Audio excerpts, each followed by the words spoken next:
Bismillahirrahmanirrahim.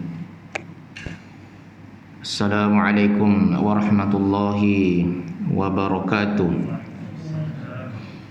Alhamdulillah, syukur pada Allah Ta'ala.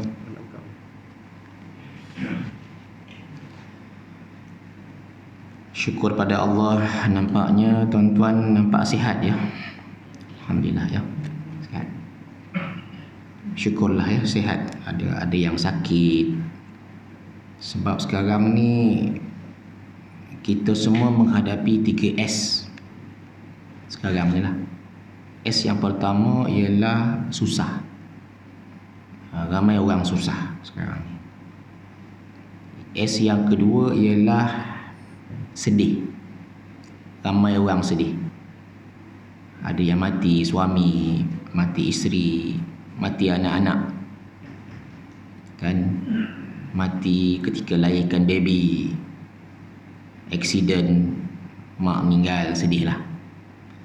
Sedih dibuang kerja, sedih kerja tak ada, macam tu. S yang ketiga ialah sakit. Ramai yang sakit.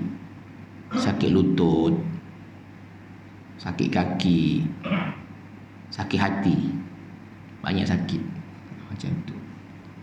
Jadi tuan-tuan sekalian, terima kasih kepada pengurusan surau yang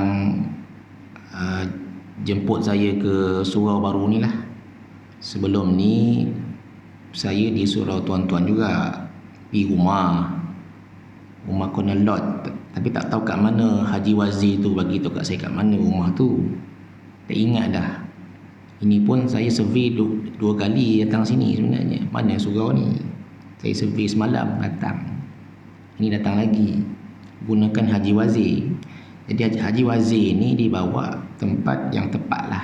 Kadang-kadang Haji Wazir ni, Waze ni, dia tempat dia bawa tak tepat. Alhamdulillah tepat. Jadi hari ni Haji Wazir dia betul lah. Tak ada masalah. Alhamdulillah. Baik. Jadi tuan-tuan sekalian, pagi ni saya bawa tajuk 7 wasiat Nabi Muhammad SAW kepada Sayyidina Abu Dzar Al-Ghifari radhiyallahu an. Gitu ya. Jadi sebelum disebutkan wasiat itu, kita semua kena tahu siapa Abu Dzar ni. Kena tahu siapa Abu Dzar Al-Ghifari. Baik, nama dia Jundub bin Junadah, daripada kabilah Ghifar.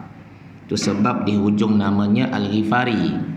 Kita boleh letak nama kita, gelaran di hujung, supaya orang kenal kita ni kabilah mana. Boleh. Tapi kita tak letak benda tu. Saya boleh letak juga, orang kenal kan. Contoh Yusri Amri As-Semnyihi, Semnyih kan, macam tu. Yusri Amri Ar-Rembawi, Rembau, macam tu. Kabilah Rembau, macam tu. Jadi boleh letak. Tapi orang tak letak. Yang orang letak apa? Al-Yamani, Al-Misri. Apa lagi?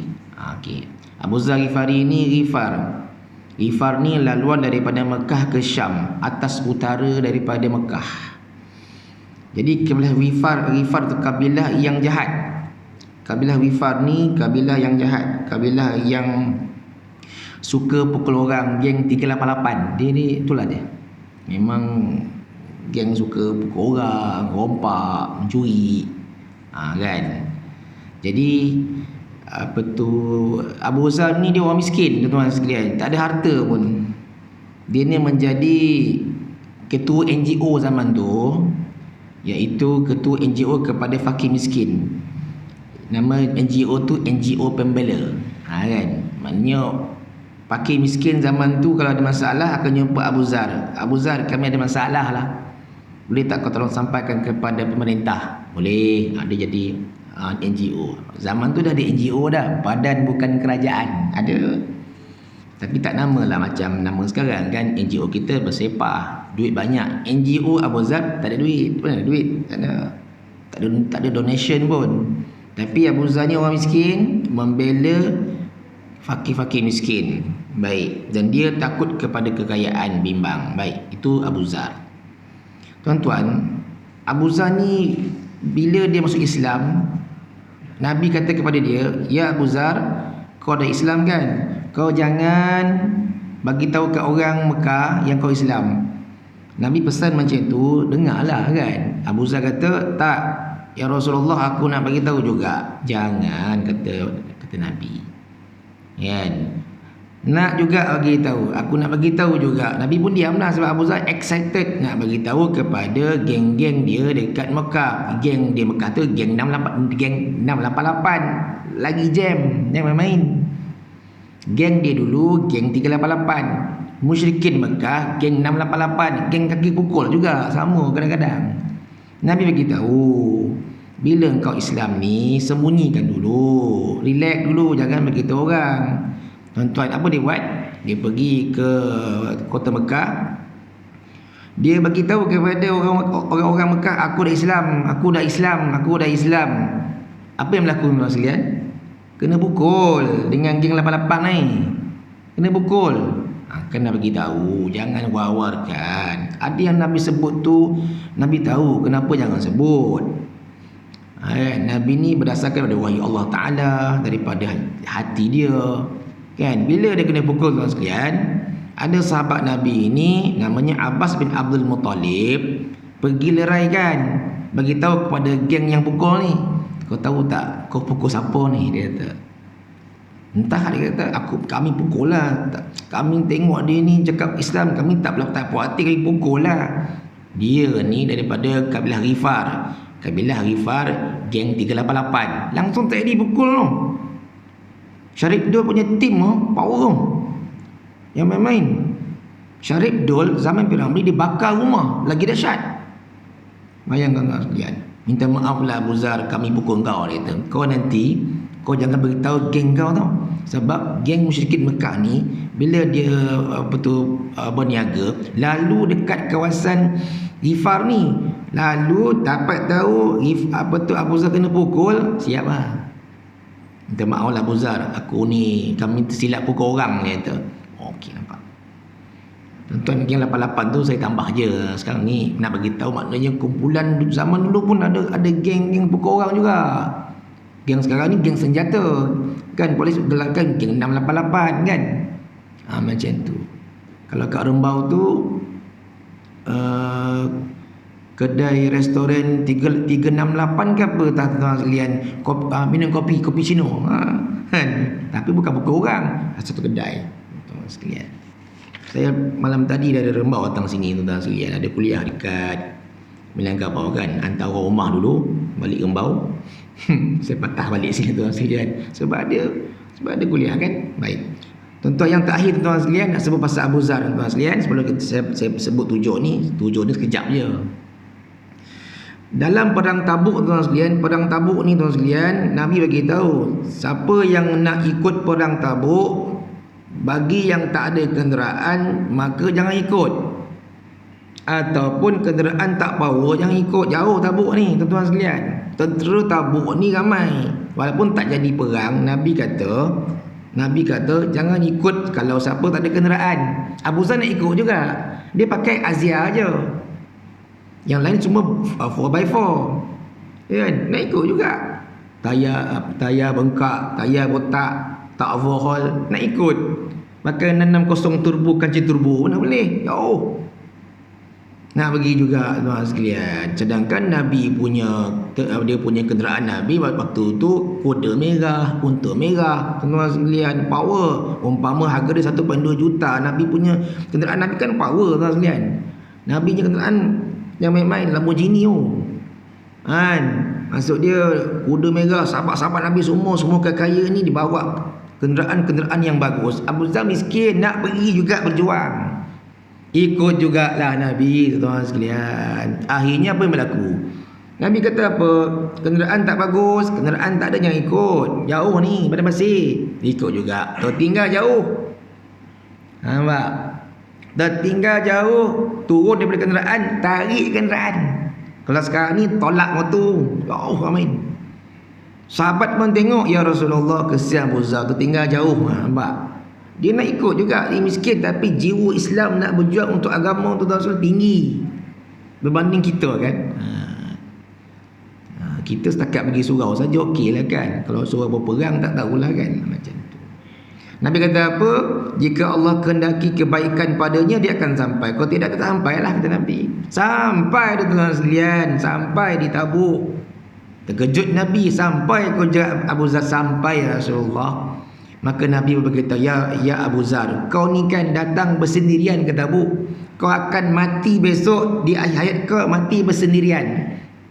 Kau akan dibangkitkan bersendirian, kata Nabi SAW. Betul tuan sekalian. Nak mati, isteri nangis. Ketika akhir hayat dia, isteri dia nangis. Kenapa kau nangis ni, wahai isteriku? Aku nangis bukan sebab kau nak mati. Kau nak mati aku tak kisah. Aku nangis sebab kau tak ada kain kapan. Macam mana kau nak mati ni, kain kapan pun tak ada ke ni? Takkan nak main bungkus, main lotak macam tu je kan? Tak apa. Kau bawa aku ke tengah-tengah padang pasir, dia kata. Di situlah dia mati seorang-seorang. Jadi sahabat-sahabat bagi kain kapan kat dia, tuan-tuan sekalian. Kan sian Abu Zar, tuan sekalian. Dia berjuang untuk agama, tuan-tuan sekalian kan. Sanggup. Okey, itu Abu Zar nama yang tuan-tuan buka kitab Tamil Ghafilin, dalam tu banyak cerita tentang Abu Zar Al-Ghifari. Okey. Baik.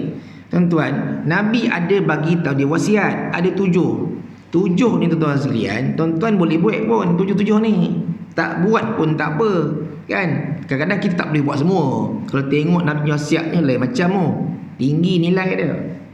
Baik, yang pertama, wahai Abu Zar, Nabi suruh Abu Zar mencintai orang-orang miskin dan dekat dengan mereka. Orang miskin ni lain berbanding orang kaya, tuan sekalian. Orang miskin bila dapat duit, dia doa. Saya jumpa juga kawan-kawan saya, tuan-tuan sekalian, yang sama level dengan saya segi keuangan lah kan. Maksud dia bukanlah kaya sangat pun. Maksud dia macam tu lah. Siapa kerja kerajaan ni nak kata kaya pun tidak, miskin pun tidak. Tanya, kau kaya ke miskin? Tengah-tengah. Nak sebut miskin tak jadi, nak sebut kaya pun tak jadi. Tengah-tengah. Itu baik. Orang miskin, tuan sekalian, bila kita bagi dia duit, dia doa. Doa orang miskin mustajab. Ya. Saya ambil contoh dekat sekolah. Sekolah saya sendirilah, ya. Sekolah saya ni ada cleaner, ada tak ramai cleaner, ada India, ada Indonesia. Melayu tak ada kot, perempuan semua. Ni contoh tau. Dia pergi sekolah, tuan sekalian, buat bekal. Kenapa kak tak makan kat kantin kak? Dia kata, mahal ustaz, RM6. Oh, RM6. RM6 bagi dia mahal. Bagi kita tak masalah. Kita ambil bayar je. Tu kita. Makan apa tu kak? Mi bodoh ustaz. Ayam-ayam tak ada. Oh, ya ke? Kita ayam KFC. Contoh lah kan. Kita main Food Panda sekarang. Food Panda kan, anak kita pun sama. Ayah dah order dah. Siapa bayar? Ayah lah bayar. Anak kita dia order je. Duit ayah. Food Panda kan. Miskin, susah tuan sekalian, susah apa akak-akak ni. Bila kita satu hari tu tuan sekalian, kita bagi dia duit tau. Dia duduk kat tangga tidur kan. 2 hari lepas pun saya tengok, ketika saya balik ke rumah, dia tidur kat tangga tau. Dia bentang kotak tu, dia tidur sebelah kanan, sebelah kiri, tangga tengah-tengah. Saya lalulah di tengah tidur. Tuan-tuan, kalau lah itu mak saya tuan sekalian, sedih makcik tua tuan sekalian, tidur dekat sebelah tangga tu. Dia tempat tidur tak, itu tempat tidur dia, bawah store tidur dia. Berbanding saya tidur dekat apa tu, dekat kursi ni, kursi gamer ni kan. Kursi game ni terlelap, langsung tak masuk kelas. Nampak? Contoh kan. Tengok, bagi dia duit. Kak, ni duit kak, RM20 ni kak. Terkejut dia. Ya Allah ustaz, banyaknya ustaz kan. Dia doa, semoga yang bagi ni dipanjangkan umur ya Allah ustaz. Dia doa terus. Yang India tu 2 orang. Kak, ni RM20 kak ambil lah. Kenapa ustaz bagi saya?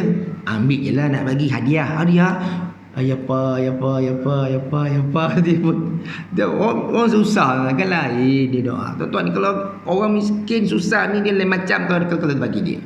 Nabi kata betul. Nampak? Macam tu. Begitu juga dengan budak kelas saya, ada 5 orang yang susah. Tak boleh bayar yuran dah, tak boleh bayar PIBG lah. 5 orang. Maka saya pun mesej lah kepada geng kayangan. Sebab saya ada satu tim kayangan. Parrot ni memang geng kayangan, gaji dia besar. Jadi saya ada tim kayangan ni, tim di mana anak dah tak ada kelas solat tu, tapi masih ada di bawah saya punya tim. Ustaz, kalau ada masalah kewangan budak-budak ni bagi tahulah. Oh cantik saya kata kan. Geng ni geng kaya, gaji 80,000, gaji 40,000 kan. Kita 3,000 je gaji, 4,000 je. Ni 80,000 kan. Ni masihlah. Assalamualaikum tuan-tuan sekalian, datuk, datin, tuan-puan yang dihormati. Budak saya ada 5 orang ni, yuran tak bayar lagi, berjumlah 1,500. Siapa nak sumbang silakan, dapat pahala berpanjangan. Ayat tu penting. Tak sampai seminit Ustaz, saya dah tapau semua. Seorang masuk dalam akaun saya. Ustaz, ni dah saya bagi. Orang ekspedien lain bagi masuk banyak tuan-tuan, cukup. Dah lebih kan. Hanya untuk saya saja tahu tim ni. Kalau orang lain tak dapat tau. Hanya saya punya tim je. Kalau untuk sekolah lain tak dapat. Untuk saya punya kelas je. Minta lah, nak minta buku sekolah, mak nak minta emas banyak, mak. Dengan tim ni lah. Kemudian saya beritahu lah kepada parent-parent yang susah ni. Assalamualaikum tuan, cik, semua kakak semua. Semua yuran anak tuan semua telah dijelaskan oleh hamba Allah. Apa dia jawab? Panjang jawab dia. Panjang.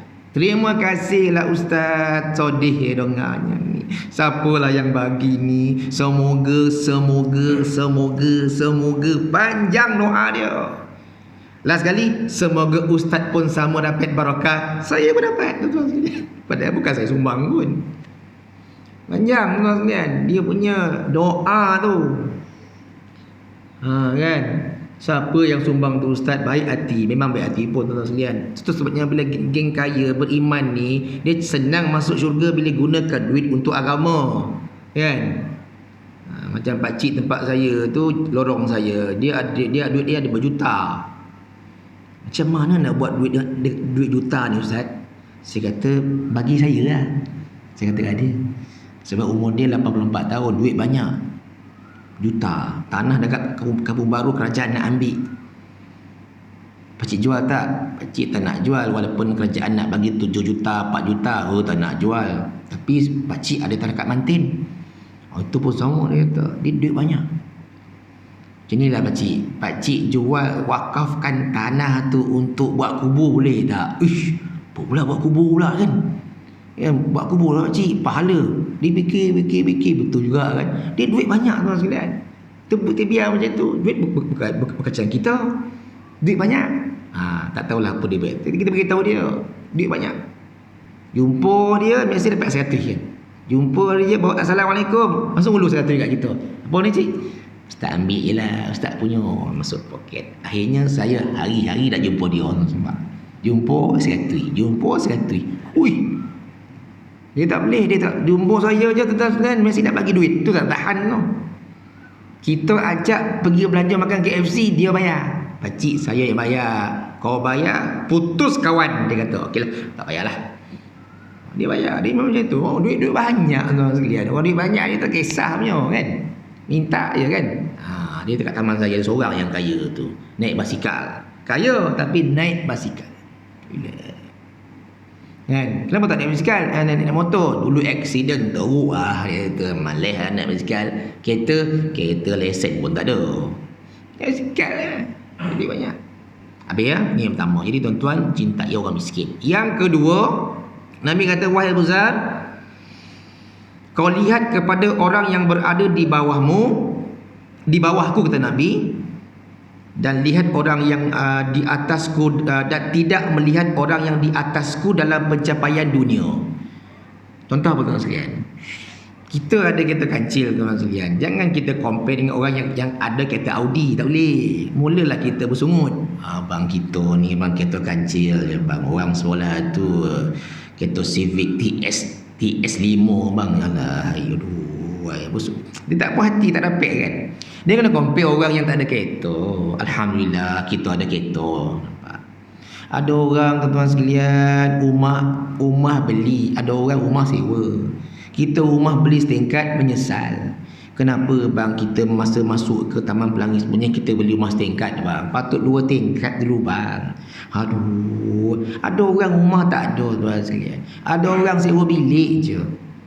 Ada orang sewa bilik tingkap pun tak ada. Saya pergi tengok satu student tu, dia dapat kerja sewa bilik kat Syalam tuan sekalian, 500 sewa dia. Tingkap pun tak ada bilik tu. Bayang kan? Sewa 500 bilik kecil je. Oh, syukurlah kan. Bang kita motor je bang, orang tu ada kereta. Syukurlah ada orang tu jalan kaki naik bas.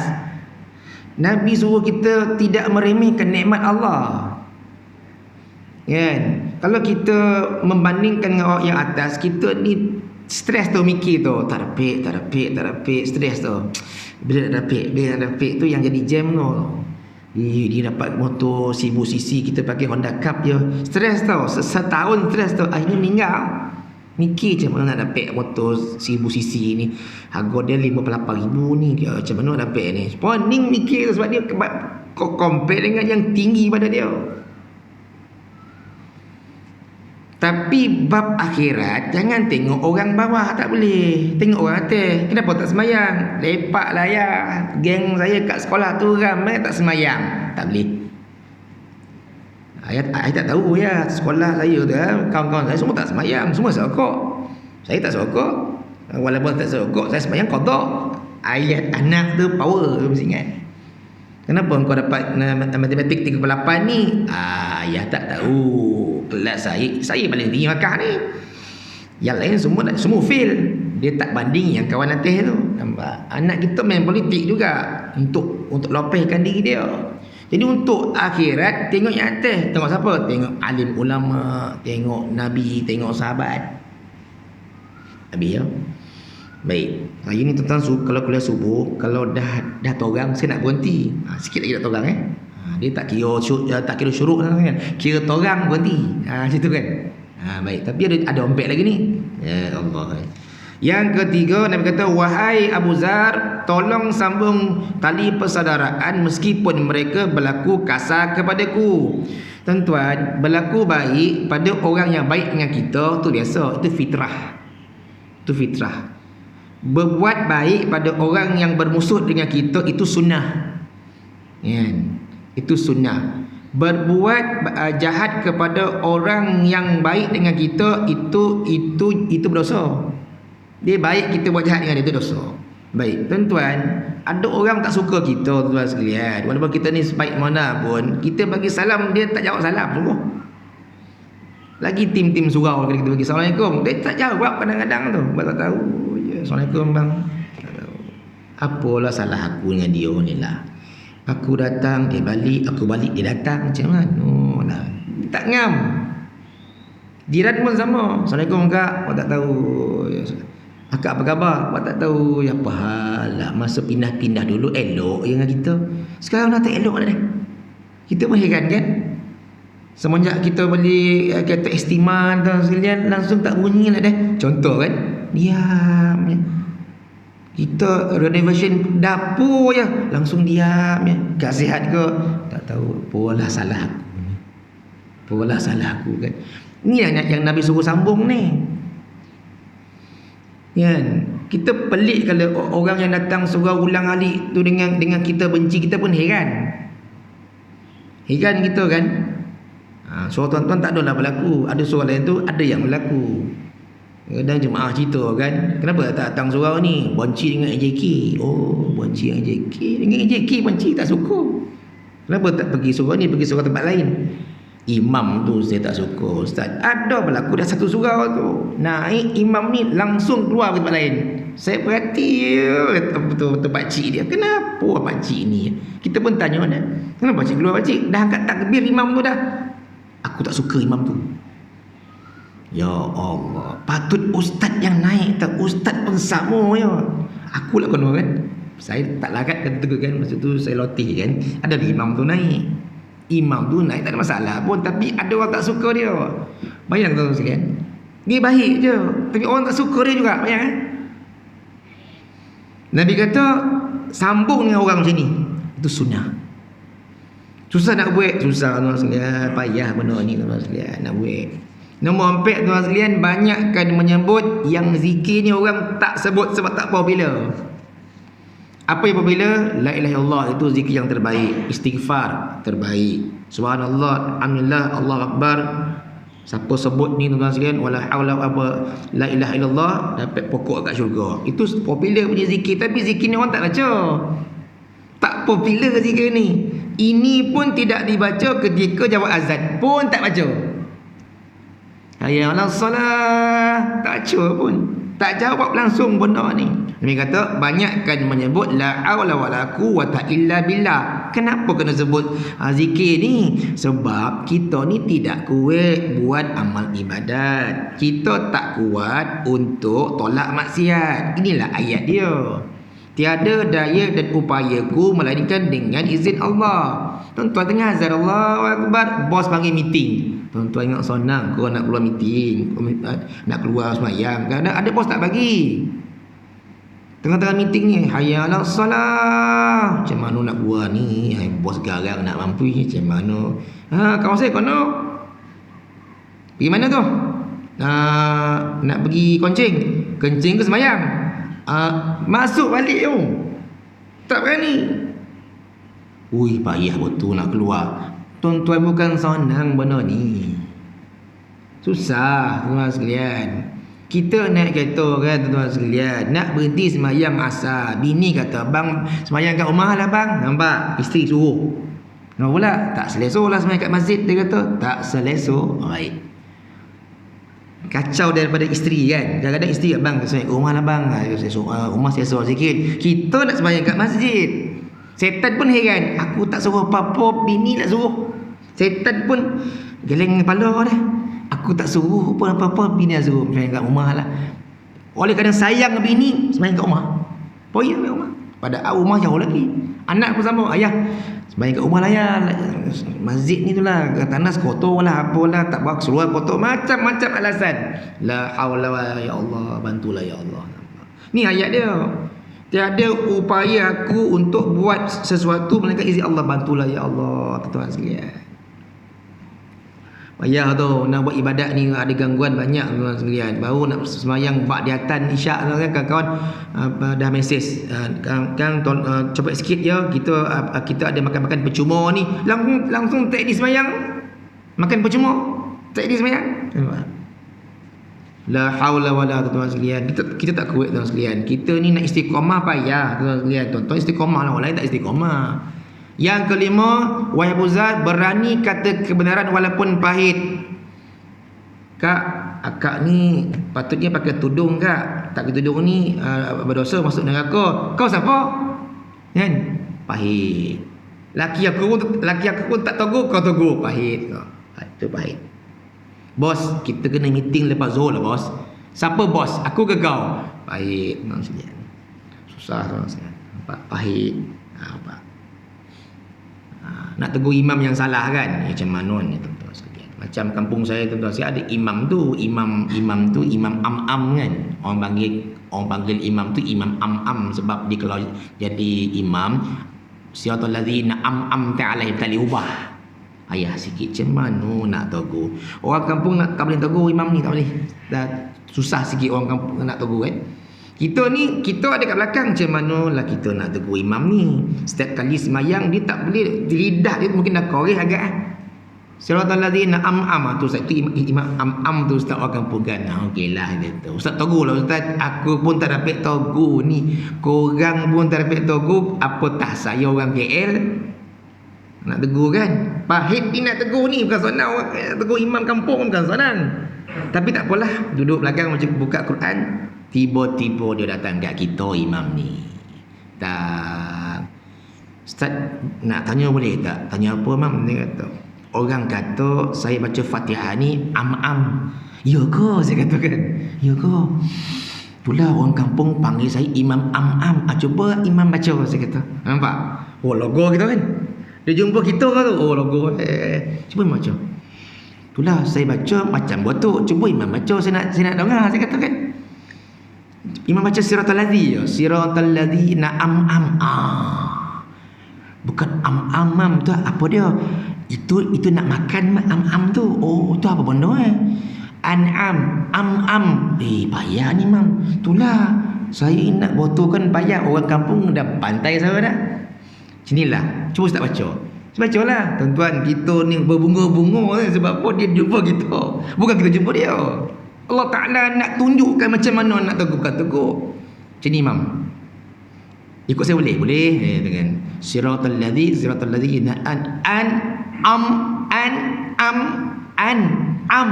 nak lompang tu kan. Bukan payah betul ni kata. Patutlah, tak boleh dia. Akhirnya ganti imam lain. Orang mengadu pejabat agama. Bukan senang tu sekalian. Susah. Jadi kata ulama, Quran ni dia punya sebutan semua orang tak boleh tepat. Kadang-kadang boleh dimaafkan sikit-sikit lah. Dia tak boleh macam mana? Macam orang tak boleh sebut ra kan? Ra. Sebab R tak boleh sebut. Tu yang kena cubit mula. Tak boleh. Ra. Tak boleh. Ni payah. Baik Abid. Yang keenam, tuan-tuan sekalian, wahai Abu Zal, tidak takut celaan orang yang mencela dalam dakwah kepada Allah Ta'ala. Dakwah ni bukan kerja ustaz, bukan kerja tuan guru, kerja kita semua. Tuan-tuan masuk WhatsApp je, jom. Jom tu adalah dakwah. Senang je lorong kita kan. Jom ke surau. Tuan-tuan, siapa yang pergi sebab kita ajak jom tu pahala. Ni tunggu nak berjanggut sikit baru nak dakwah. Tunggu ada segmen panjang sikit baru nak dakwah. Tunggu kopiah pakai tak, tuan-tuan sekalian, pakai suajin boleh dakwah. Naik motorkap besar boleh. Kita tuan sekalian, dakwah ni tak kira tuan sekalian, bukan ustaz. Ustaz ngajar atas stage je ni ngajar. Cerita pasal agama. Dia bukan ajak kita dakwah. Dakwah kita pergi pintu ke pintu. Tengok orang buat silap dekat taman permainan. Macam pengurusi suara saya. Di hati koreng. Dalam kereta dia ada bosi panjang. Dia turun kereta, ada orang minum arak. Ambil ni tu, dia turun tu. Dia pengurusi surau. Suara saya. Di hati kering. Dia tak kisah. Ustaz tak dapat tegur yang minum arak tu. Dia ambil beluti kereta dia, chainnya. Kau minum arak, aku lari semua. Fungsi surau saya ni memang bau ke dia. Dia seorang yang berani. Lalas dekat taman tu tak ada yang minum arak tu. Sebab fungsi ni ada besi ni, beluti besar ni. Dia bukan nak pukul pun, tapi tengok minum arak. Tengok budak main bola pukul 7 tak balik, berhenti tu. Macam ni lah. Berhenti semua. Ustaz buat ke? Tak.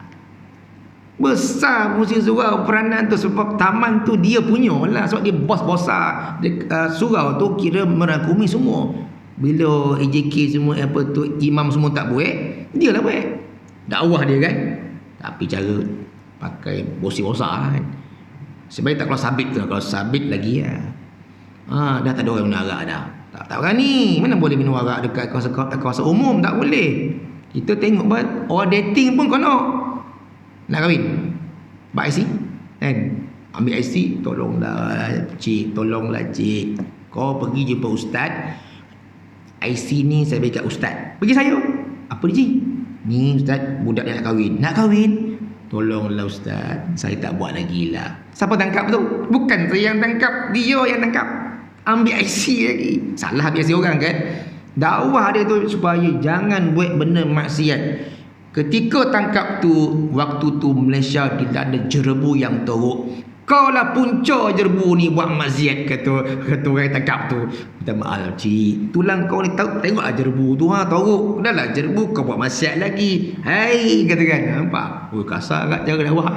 Tapi berkesan lah kan. Yang terakhir, yang ketujuh, tuan-tuan sekalian, tidak bergantung kepada manusia, tidak meminta-minta kepada mereka. Maka bekerjalah. Mujurlah ada Food Panda, Grab kan, ramai orang dapat kerja. Walaupun yang kaya tu orang atas. Kurang-kurangnya anak-anak kita ni walaupun dia tak ada kerja, Food Panda sekarang ni.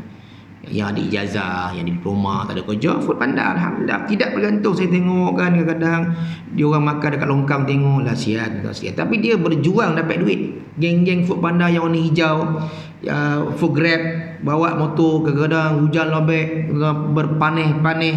Lepas tu orang yang jual dekat traffic light walaupun bahaya, jual juga kan, pegang. Sampai ada pula Spiderman kat situ tu sekalian, pun orang tak boleh. Orang tak boleh juga. Sian ni, lepas tu duduk sini konek. Sian tengok Spiderman dah konek nampak. Dia jual air jagung tu pakai baju Spiderman. Kita sekalian cari.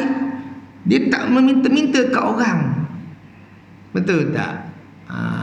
Macam kat Tesco tu ada budak tu kan, tolonglah bang, bolehlah bang, tolonglah. Nak beli apa ni cik? Kek. Beli satu. Dua lah bang. Dua pula kau ni. Dia nak juga. Dia tolonglah beli 2 kek. Budak kat Tesco tu, luar Tesco tu kan, dia jual kek. Saya menyewa bang, saya menyewa bang, belilah saya. Dah belilah ni.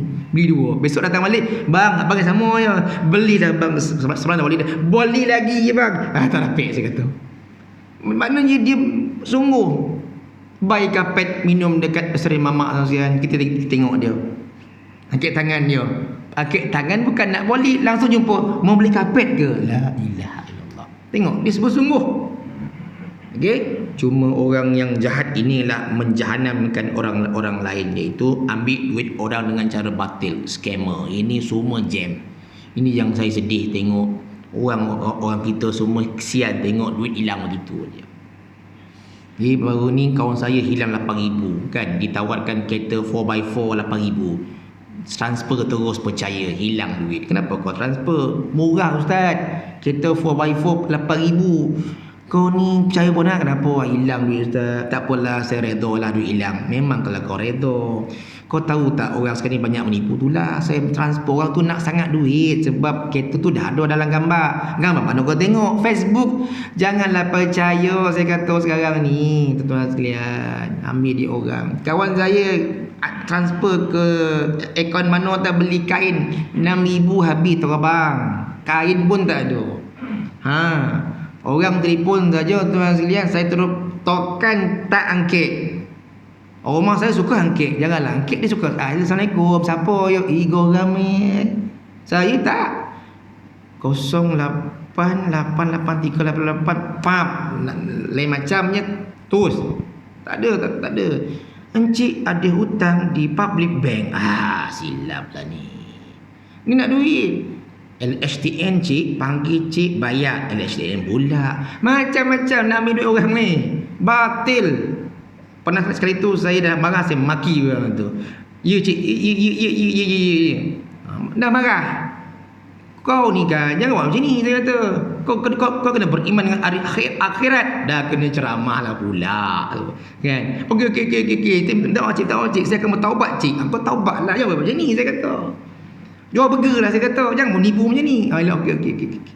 Menipu je sekalian ni. Risau. Tonton yang kono lah. Kalau kono tu macam rugi besar lah. Kawan saya ni ramai kono lah. Scammer ni. Kan? Lagi makcik tu ada kan. Cik ni jual main bagi je kan. Nangis dia makcik dah tak ada dah. Percaya. Kapal terbang dah melanding tuan sekalian. Wallahualam. Kita sambung lagi 3 tahun. Ya. Surau ni 3 tahun sebenarnya. Saya sebab saudara Norizam dia kuarantin kan. Jadi dia lah yang mesej saya. Saya tengok rekod, 2 tahun sekali dipanggil ni. Bayangkanlah. Maksud dia patut 5 tahun sekali macam pilihan raya tu lagi cun. Tiba-tiba dia tak ada kan. Isteri dia positif. Saya tengok, itu dia jemput saya tu sekalian, tak dapat. Ini pun saya dapatkan. Patut tak dapat ni sebab saya kat kampung. Balik semula. Sebab memikirkan surau baru punya pasal. Macam surau Putrajaya, nampak? Ni nampak ni. Ini bukan surau dekat Lengging ni, tak. Ni Putrajaya ni. Lain macam surau. Lain macam ni. Putrajaya pun tak macam ni tuan-tuan. Surau ni je. Putrajaya itu belakang tu bagi Islam. UIA tu semua tu. Hebat tuan ya. Jadi alhamdulillah tuan-tuan imarahkan surau ni insya-Allah. Wallahu a'lam. Assalamualaikum warahmatullahi wabarakatuh.